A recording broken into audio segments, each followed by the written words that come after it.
بیٹا، کروڑ پتی کا بیٹا، لاکھوں روپے خرچہ ہوتے ہیں شادی میں، شادی محلہ میں خطبے گدبے نکے گکے سب ہوتے ہیں، اپے بھی دیکھے ہوں گے، میں بھی دیکھا ہوں۔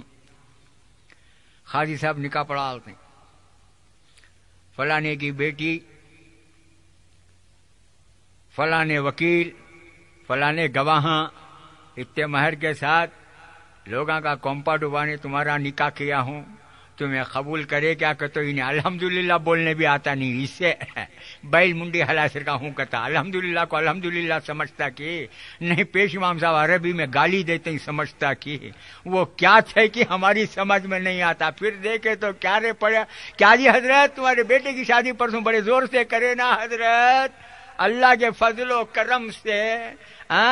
آج کل شادیاں بھی کیسے ہوتے ہیں، خیر انشاءاللہ کبھی وہ ٹاپک کے اوپر بولوں گا، لیکن میں عرض کرنا چاہتا ہوں لاکھوں روپے خرچ کر کے شادی کرتے ہیں اللہ کے بندے، الحمدللہ بولنے تک نوجوان کو نہیں آتا۔ ارے لاکھوں روپے خرچ کر کے اپنے اولاد کو پڑھاتا ہے، مولویاں کی عزت نکال کر پڑھاتا، مسجدوں مدرسوں کی عزت نکال کر کے پڑھاتا، ڈگریاں دلاتا، سب کچھ کرتا، کیا جی پڑھا حضرت تمہارا بیٹا؟ ارے اللہ کے فضل و کرم سے حضرت میرا بیٹا میسور یونیورسٹی سے آنر کردہ لیا، بنگلور یونیورسٹی سے فلاں کریا، علی گڑھ یونیورسٹی سے فلاں کریا، اب امریکہ کے قبرستان کو ہائر اسٹڈی کے لیے گیا ہے۔ اچھا حضرت، بہت اچھا حضرت، سب کردہ لے، شادی میزبانی ڈگریاں سب دلائے، حضرت سیٹی پھونک ڈالے، ڈگریاں رکھنے والا بیٹا باپ کے حق میں اللہم اغفر لی ولی والدیہ ولی استادی بول کر کے اللہ سے بھیک مانگ کر اللہ سے ماں باپ کو مغفرت دلانے کے لائق کی دعا کرنے کے لائق کا نہیں رہتا نا رے بیٹا، ڈگریاں رکھا ہے نا رے۔ اب بول، تو سمجھتا ہے کہ تیری قسمت تو بہت بڑا خوش قسمت ہے کیونکہ کروڑ پتی ہے، لوگ بھی کہتے ہیں ارے تمہیں بڑے خوش قسمت حضرت، ایک بیٹا ڈاکٹر، ایک بیٹا انجینئر، ایک بیٹا پروفیسر، ایک بیٹا کلکٹر، ارے دنیا تجھ کو خوش قسمت کہتی ہے، تیرا خاندان تجھ کو خوش قسمت کہتا ہے، تیرے اڑوس پڑوس تجھ کو خوش قسمت کہتے ہیں، تیرے دوست احباب تجھ کو خوش قسمت کہتے ہیں، لیکن ذرا اللہ اور اللہ کے رسول سے بھی پوچھ، واقعی تو کیا صحیح معنی میں خوش قسمت ہے یا بد قسمت ہے، بد نصیب ہے؟ میں تو کہتا ہوں اللہ کے بندو، میرے بزرگوں، آج وہ باپ وہ ماں سب سے زیادہ بد نصیب ہے جس کے مرنے کے بعد ڈگریاں رکھنے والا بیٹا اس کے لیے دعائے مغفرت کرنے کے بھی قابل نہ ہو۔ اب بتاؤ، آپ فیصلہ کرو، یہ کس قوم کی بات کر رہا ہوں، کس امت کی بات کر رہا ہوں؟ ارے اللہ کے بندو، آج تمہارے ہاتھ میں اللہ تعالیٰ نے وہ قوت دی ہے،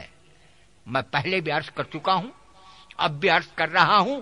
نہ ہماری کسی مالی قوت سے دنیا ڈرتی ہے، نہ افراد کی تعداد سے ڈرتی ہے، نہ ہمارے اپنے اسلامی ممالک کے تعداد سے ڈرتی ہے۔ ارے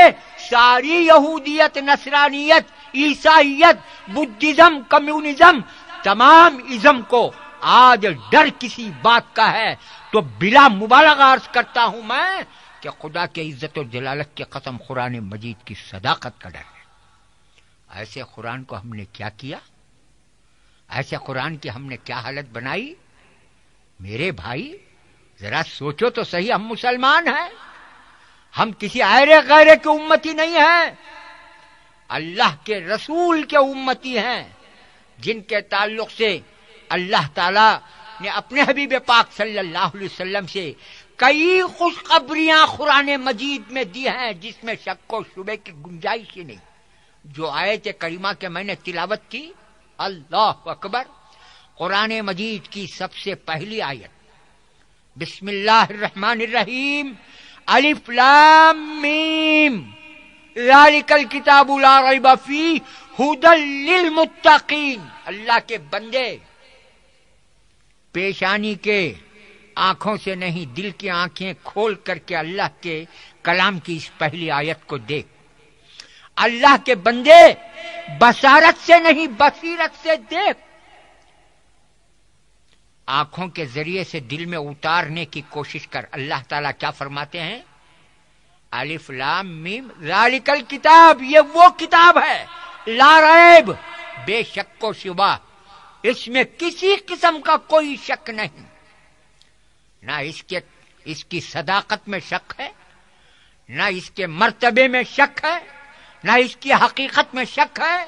نہ اس کی کسی صورت میں شک ہے، نہ اس کی کسی آیت میں شک ہے، نہ اس کلام کے کسی رکوع میں شک ہے، نہ اس کلام کے زیر و زبر میں شک ہے، نہ اس کلام کے واقعات میں شک ہے، نہ اس کلام کی خبروں میں شک ہے، نہ اس کلام کے اندر جتنے انبیاء کرام کا تذکرہ اور ان کی تاریخ کے اتاری گئی ہے اس میں شک ہے، نہ موت کی خبر میں شک ہے، نہ قیامت کی خبر میں شک ہے، نہ حساب و کتاب کے معاملے میں شک ہے. بیٹا